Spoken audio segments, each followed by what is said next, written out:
Imaginez un roi à l'apogée de son pouvoir, régnant sur un empire immense, responsable de certaines des constructions les plus impressionnantes de l'histoire, comme les célèbres jardins suspendus de Babylone. Nabuchodonosor II était cet homme. Son autorité sur l'empire néo-babylonien semblait incontestée, son pouvoir absolu et sa renommée s'étendaient bien au-delà des frontières de son royaume. Son nom était synonyme de grandeur, de conquête et de gloire. Mais un événement inattendu bouleversa son destin. Ce roi, qui commandait des armées redoutables, érigeait des monuments colossaux et étendait les limites de son empire, allait connaître une chute vertigineuse. Durant cette longue année, il perdit son titre, son honneur et même son humanité. Il ne porta plus sa couronne, ne fit plus de discours devant son peuple et ne dirigea plus aucune conquête. Au lieu de cela, il rampa sur le sol, se nourrissant d'herbes, vivant comme une bête sauvage, méconnaissable aux yeux de tous. Était-ce une punition divine, une maladie mentale, ou une leçon sur la véritable nature du pouvoir et de l'humilité? L'histoire de Nabuchodonosor est l'une des plus fascinantes de la Bible, regorgeant de symbolisme, de prophéties et de renversements de situations inattendues. Comment un souverain aussi puissant put-il tomber si bas? Plus important encore, que pouvons-nous apprendre de sa chute sur l'orgueil, l'humilité et la souveraineté divine? Si vous avez déjà eu l'impression de contrôler tous les aspects de votre vie, pour ensuite être soudainement confronté à des événements qui vous ont rappelé votre fragilité, alors le parcours de Nabuchodonosor a une leçon précieuse à vous offrir.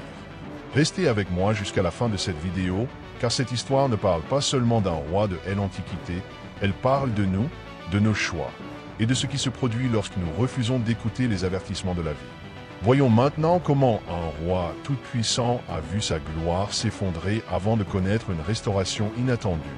Lorsqu'on évoque les grands rois de l'Antiquité, peu de noms éclipsent celui de Nabuchodonosor II. Il ne se contenta pas de gouverner le puissant empire néo-babylonien, il le fit prospérer au-delà de toutes les attentes. Babylone devint, sous son règne, une cité de splendeur et de richesse inégalée, remplie de palais fastueux, de temples dédiés aux dieux babyloniens et de murailles imposantes qui inspiraient la crainte et l'admiration. Si les jardins suspendus de Babylone figurent parmi les 7 merveilles du monde antique, c'est grâce à lui. Certains pensent également qu'il aurait joué un rôle dans la construction ou la restauration de la légendaire Tour de Babel, un monument symbolisant l'ambition humaine de toucher les cieux. Quoi qu'il en soit, son empire était l'un des plus influents de l'histoire. Mais personne ne s'élève sans adversité. Nabuchodonosor fut un stratège hors pair, connu pour sa ruse et sa force sur les champs de bataille.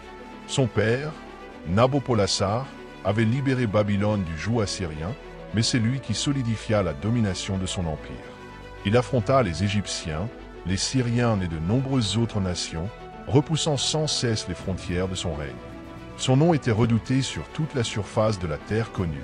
Cependant, au milieu de cette grandeur, il nourrissait un orgueil insatiable. Il croyait en sa propre divinité, convaincu que son pouvoir était absolu et incontestable. Il fit construire des temples somptueux en l'honneur des divinités babyloniennes. Mais dans son cœur, il aspirait à une adoration qui n'aurait dû appartenir qu'au Créateur. Il ignorait alors une vérité immuable: aucun royaume, si puissant soit-il, ne peut se placer au-dessus de la volonté divine. Et il allait l'apprendre de la manière la plus brutale. Son orgueil grandissait, et avec lui, l'ombre de sa chute. Comme le dit un verset de la Bible, l'orgueil précède la ruine, et l'arrogance précède la chute. Proverbe 1618. Et Nabuchodonosor était sur le point d'en faire l'amère expérience. Un jour, alors que tout semblait aller pour le mieux dans son règne, Nabuchodonosor fit un rêve troublant. Une vision mystique s'imposa à lui, une immense statue, composée de divers matériaux de l'or à l'argile. Chaque partie représentait un empire, une succession de puissances qui dominerait la terre. Mais soudain, une pierre détachée sans l'intervention d'aucune main humaine frappa la statue et la réduisit en poussière. Troublé par cette vision, Nabuchodonosor convoqua ses mages, ses devins et ses astrologues, mais aucun ne put lui donner la véritable signification du rêve.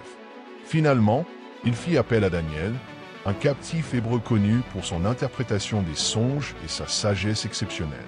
Daniel lui expliqua que ce rêve était un avertissement divin, son règne était grand, mais il n'était pas éternel. Seule la puissance divine demeurait à jamais. Mais Nabuchodonosor, au lieu d'accepter cette vérité, se laissa emporter par son arrogance. Il fit ériger une immense statue d'or à son image, exigeant que tous se prosternent devant elle. Un défi direct lancé à la souveraineté de Dieu. L'avertissement divin ne tarda pas à se réaliser. Un an après son rêve, alors qu'il contemplait sa ville du haut de son palais, Nabuchodonosor s'exclama « N'est-ce pas ici, Babylone la grande que j'ai bâtie pour ma gloire ?» À l'instant même où ces mots quittèrent ses lèvres, une voix céleste résonna le royaume testoté. Soudain, il perdit l'esprit.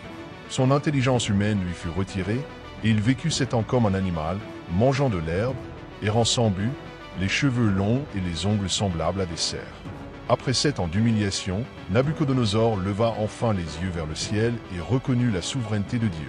Ce n'est qu'alors que sa raison lui fut rendue, ainsi que son trône et sa gloire. L'histoire de Nabuchodonosor nous rappelle une vérité fondamentale: l'homme peut construire les plus grands empires, accumuler richesse et pouvoir. Mais sans humilité, tout cela peut lui être retiré en un instant. La véritable grandeur ne réside pas dans la domination, mais dans la reconnaissance que nous ne sommes pas maîtres de tout. Alors que son règne semblait inébranlable, un événement étrange se produisit. Une nuit, Nabuchodonosor fit un rêve troublant, une vision qui le hanta et le laissa sans repos. Dans ce songe, il vit un arbre gigantesque, si immense qu'il touchait les cieux. Ses branches offraient de l'ombre à toutes les créatures, et ses fruits nourrissaient la terre entière. Mais soudain, une voix venue du ciel résonna avec force. « Abattez l'arbre, coupez-le, mais laissez-en la souche et les racines dans la terre, attachées avec des chaînes de fer et de bronze. » Nabuchodonosor se réveilla en sueur. Il savait que ce rêve n'était pas ordinaire. Il pressentait un message caché, un présage inquiétant. Désespéré, il fit appel à ses astrologues, à ses devins, à ses sages, mais aucun ne put lui donner une réponse satisfaisante. Finalement, il convoqua Daniel, un jeune hébreu qui, par le passé, avait déjà interprété ses songes avec une précision déconcertante. Lorsque Daniel entendit la vision, son visage se figea. Il comprit immédiatement que ce rêve annonçait un terrible jugement. Prenant son courage à 2 mains, il révéla au roi la vérité. « Ô roi, cet arbre que tu as vu, c'est toi.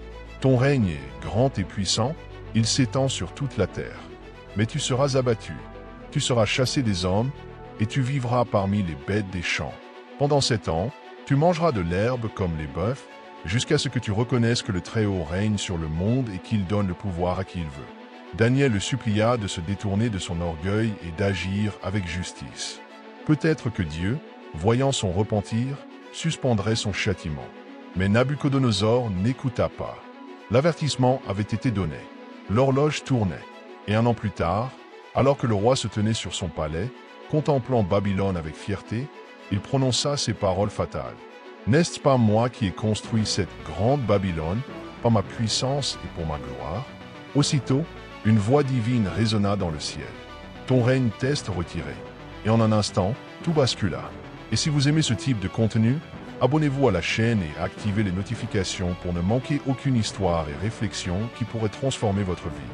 Rappelez-vous, le véritable pouvoir ne réside pas dans l'exaltation de soi, mais dans la reconnaissance de qui est réellement aux commandes.